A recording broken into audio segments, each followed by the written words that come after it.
The 2023 offseason is finally here for Dynasty, and that means we now get to dig into everything that we saw over the 2022 season. So today we have 7 guys that had basically just incredible second halves, solid 3, 4, 5 game stretches to end the season.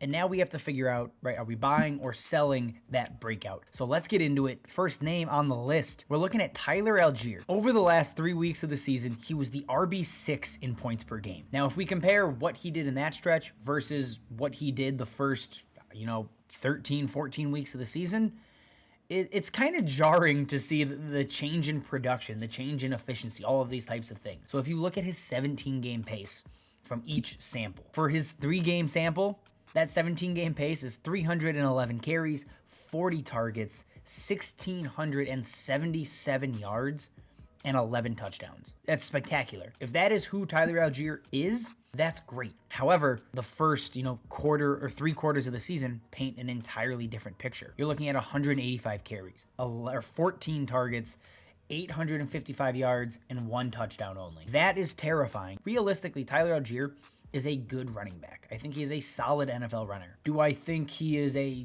top 12 running back? No. So I'm going to have to easily sell his breakout. He's a guy who has day 3 draft capital, is on the Falcons, which is really a team that is just kind of lost right now. 1, I could see him getting replaced just because of the draft capital argument. And 2, I could see him still splitting time, right? His breakout came when Desmond Ridder took over, but it also came with Caleb Huntley going on IR. Those 2 things throw enough uncertainty that I can't buy into that second half, not even 3-game sample of production. If you can get meaningful draft capital, if you can get meaningful value out of Tyler Allgeier, I am happy to sell, and I'm just not buying into this breakout. The next player on our list, we are looking at Devonta Smith of the Philadelphia Eagles. From week 13 on, he was the wide receiver 3 in points per game. He just an insane run of efficiency here from Devonta Smith. And the huge part is he did this with Jalen Hurts. He did this with Gardner Minshew starting 2 games. And it's not as if A.J. Brown just disappeared, right, and they were trading off who was productive. A.J. Brown was still the wide receiver 1 in points per game over this exact same span. When you're looking at what he did over this stretch compared to what he did previously, you're looking at 9.8 targets a game, 104 yards, and 18.4 fantasy points per game. Again, week 12 prior, you're only looking at 7 targets a game, 55 yards, and 9.5 points per game.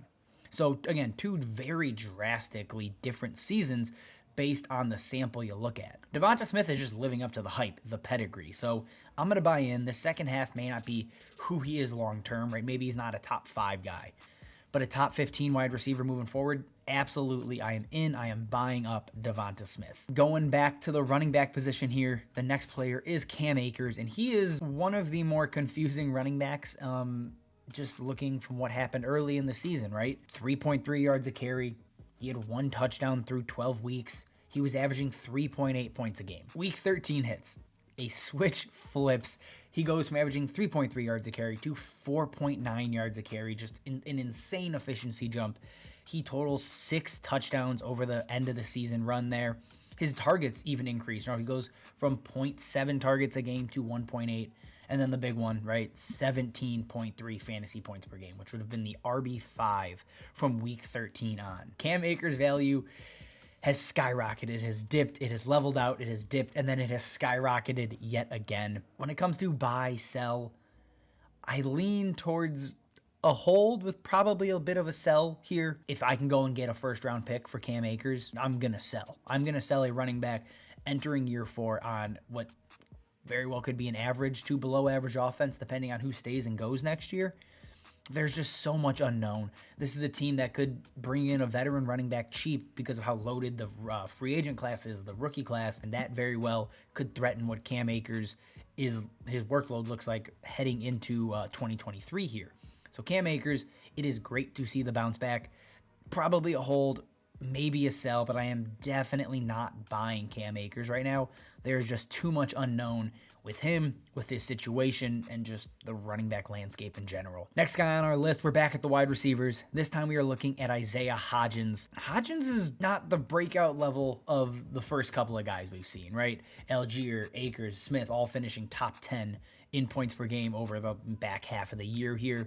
But Isaiah Hodgins still, the wide receiver, 17 in points per game during this backstretch of the season. Nobody saw this coming. The Giants did not see this coming when they signed him after the trade deadline. It's unexpected. It's, I don't want to say unprecedented, because we see these types of late season breakouts from wide receivers all the time. But what I don't think it is sustainable. That's the thing here, right? When you're looking at a guy that was averaging 6 targets a game, 50 yards only, but he put up 4 touchdowns. That's where the fantasy points are coming from. But most likely they go out and get a real wide receiver, right? Wan'Dale Robinson returns from injury. Those things will matter. Those will, basically cripple Isaiah Hodgins' value most likely. If I can flip him for dart throws, I'd rather have those than Isaiah Hodgins. Our third and final running back is Jerick McKinnon. This has been fun, right? You're looking at the RB2 in points per game on the backstretch of the season here. He has 2 overall RB1 finishes. He basically went just nuclear. This is what the 49ers probably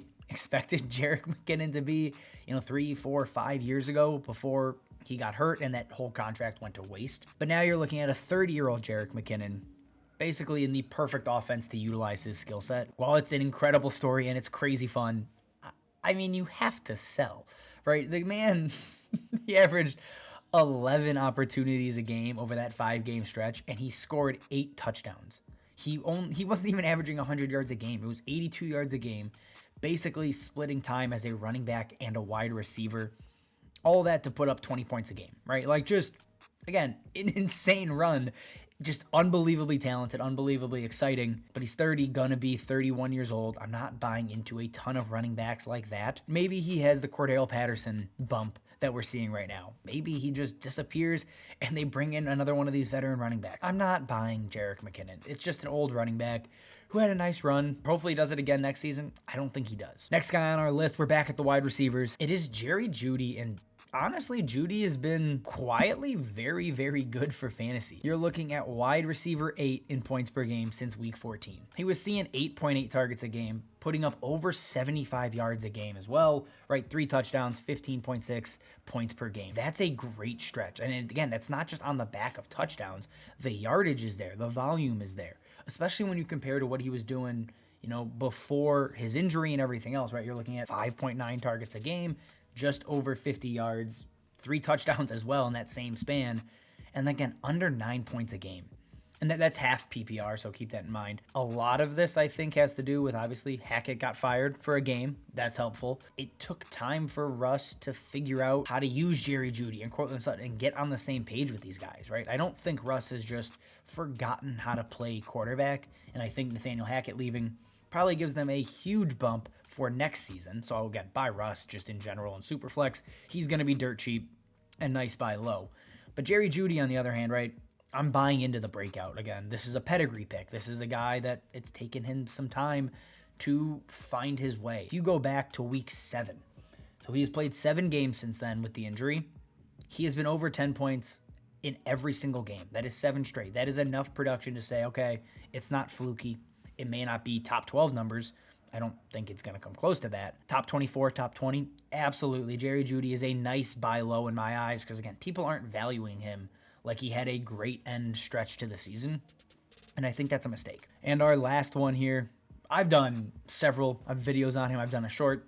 He was in my QB values. It's just Trevor Lawrence. Over the last 6 weeks of the season, he was the QB 7 in points per game. And that includes a week where he was the QB 31. I think Trevor Lawrence has arrived. Again, I've said it. I'm going to continue to say it. Trevor Lawrence has just been an absolute star. When you're looking at his 17-game pace, what did he do over the last 6 weeks of the season that makes him so enticing? If we extrapolate that sample, you're looking at 4,500 yards, 31 touchdowns, and 6 interceptions only. And on top, you get to add 328 rushing yards. That's enough production to be lethal, right? Like, that is a guy that you have to buy into. Again, and you get Calvin Ridley next year. You get another year of Doug Peterson. You get year 3 of Trevor Lawrence. There's just, everything is pointing up. And his ADP is going to continue to rise. I think everybody's buying into this breakout. But again, I just want to keep reiterating how good he has been, how important it is to buy into Trevor Lawrence and just the Jags' weapons, because this offense is ascending and it is going to be an absolute wagon in 2023. All right, guys, if you like what we're doing here, again, you like these Dynasty videos, you like breakouts, busts, all these types of things, me and Addison are going to be covering so much this offseason. So subscribe. If you have questions, you have comments, drop those down below as well. As always, thank you guys for watching, and we will see you next time.